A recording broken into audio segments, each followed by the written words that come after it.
What was Conan O'Brien like as a Simpsons writer? Well, he transformed The Simpsons with a single episode that he wrote called The Monorail Show.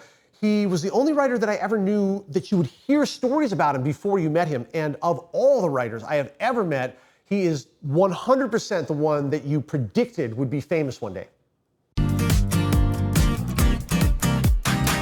In 1992, I was a young comedy writer working on a show called The Ben Stiller Show, a sketch show, and I was in the community of comedy writers, and Conan is the only writer that I ever heard about before I met him. He had this gigantic reputation. People would tell funny stories about funny things Conan O'Brien did. Now, background on Conan. He was a Harvard Lampoon guy. He was the president of the Harvard Lampoon. He was Greg Daniels' writing partner. Greg Daniels goes on to create King of the Hill, The Office, etc., and had worked on a couple of shows, including Saturday Night Live. He joined this other Harvard mafia on The Simpsons and very quickly became a star writer of the show. In part because he was always doing funny things. He allegedly had a beard that he would carry in a briefcase that he could hook on over his ears like this. And if he was called to a meeting and they made him wait in the lobby too long, he would sit there and go like this, like, well, you made me wait too long. That was a Conan O'Brien story.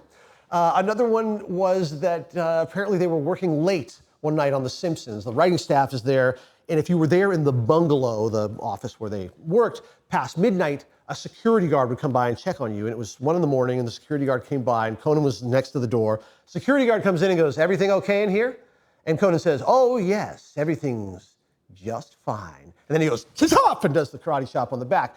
The way he transformed this movie, this moment, into a B movie was very Conan. And you would hear these stories before you met him. Conan had a reputation as being larger than life amongst writers. That was his performative energy and genius. But he was also famous for his writing. In particular, on The Simpsons, there was one episode he wrote that changed the show, and it's the Monorail episode. If you watch The Simpsons before Conan's Monorail episode and after, you can see the show seems to have discovered this new kind of anarchic energy, a certain degree of surrealism, and in particular, movie parody becomes very possible on The Simpsons in a way that it wasn't. Before Conan and before the Monorail show, it was much more like an animated family sitcom. With Conan, they discovered the glory of movie parody.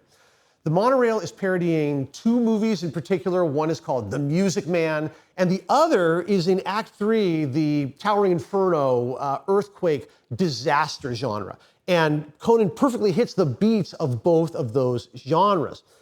The episode is, honestly, it's a masterpiece. If you evaluate a masterpiece by every unit of story is an original piece of comedy that is still funny.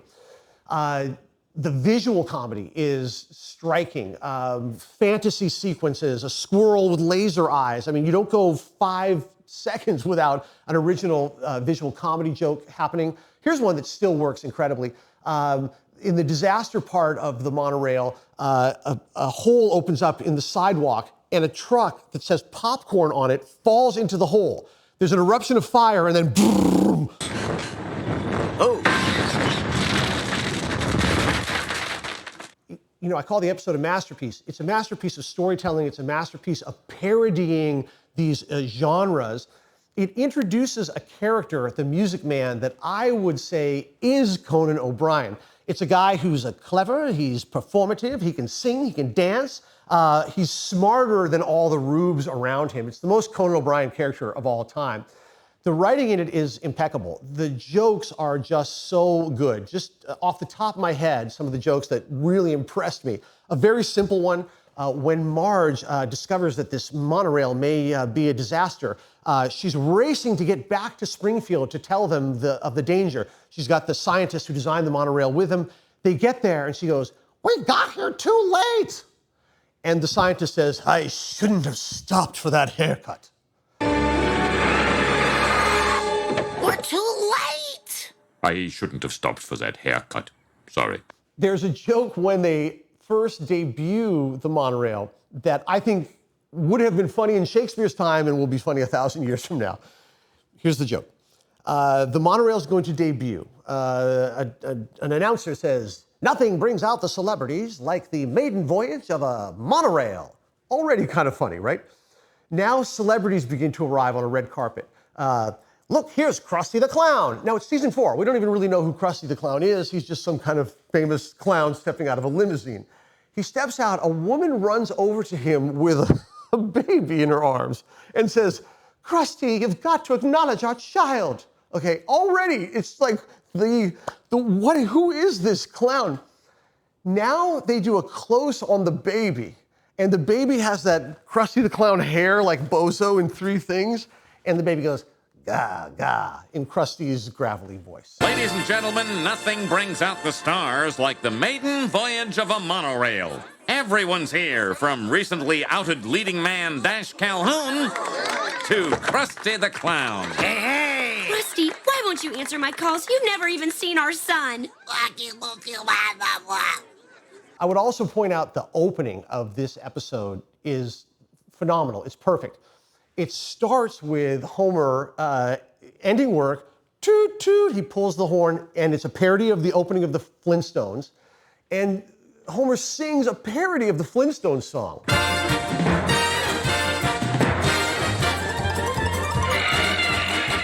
Yabba dabba doo!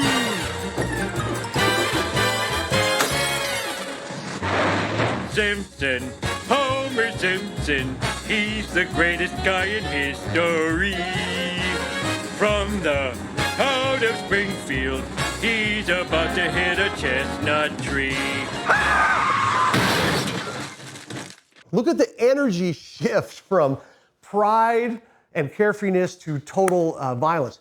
It's also a perfect encapsulation of Homer Simpson. Homer is the white American patriarch of a certain era of history, the guy who's an idiot but completely confident. And Conan captured that in the opening scene. Okay, Conan was one of the writers for the ages, and everybody knew it from the beginning. He is so famous as a writer that he gets his own talk show without ever really having performed on film. He had training at the Groundlings, etc. It was obvious that he needed to be promoted to some new level of celebrity. He went and did a talk show, as you know. I was a writer on the Ben Stiller Show at that time. The head writer of the Ben Stiller Show is named Bob Odenkirk, the guy who plays Saul on Better Call Saul now. Bob liked my sketch packet, sent it to Conan, who offered to hire me on his new talk show. Now, this is the other thing about Conan that's so amazing to consider. Conan called me in my little apartment in West Hollywood and said, "Come work on my show, it's gonna be amazing." His energy was so contagious that I said, "Yes, I'll work on your show," hung up the phone, and then I went on a run through Hollywood, 3 miles, just ran, okay? It's never happened to me before or since that a human being just energized me like that. And I think that is a leadership quality that some people have and Conan had and needed to put himself as the face of a new talk show. The Simpsons heard that I was going to work for Conan's show and poached me away. The head writer, David Merkin, said, "Conan's gonna hire you?" Called me and said, "Don't work on this guy's soon-to-fail talk show. Come work on this hit show, The Simpsons." That's how I got there. As an apology to Conan for not working on his show, I wrote up a list of 10 ideas he could do on his new Conan O'Brien talk show. 2 of them he did for 10 years. I said, say you don't have the money to do satellite footage of interviews and just show the person's head in a photo and animate the lips. Will you please welcome, live from our studio in Washington, President Bill Clinton.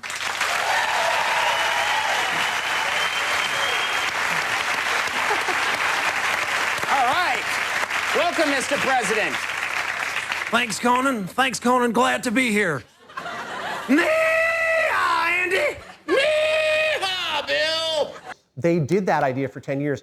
The other one was take 2 celebrities that are dating and merge the photos and say this is what their kid would look like. I call that if they mated. They did that for 10 years. All the tabloids are talking about this next couple. They say that that they're going out now. I think it's been in every tabloid. They're making a movie together, and people say that, well, it went a little beyond a professional relationship. Jennifer Aniston and Vince Vaughn. Jennifer Aniston and Vince Vaughn, and I think they'd make a nice couple. It should be a nice-looking baby. Let's take a look right now. I'm just curious. And then there's no... It goes to show, Conan was the guy you wanted to impress so badly that even when not taking a job for him, I said, please take these ideas as a gift. I hope you like them.